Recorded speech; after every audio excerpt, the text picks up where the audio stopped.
सी कथे तो सीसरी में का फायदा है वो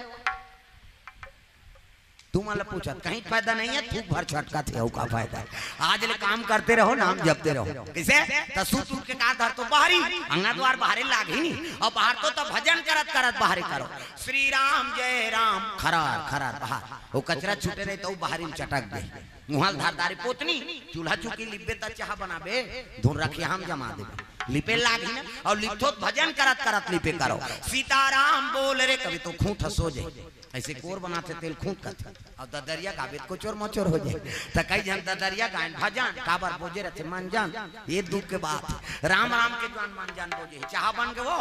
वो बोझे ते काला को चाह बन गया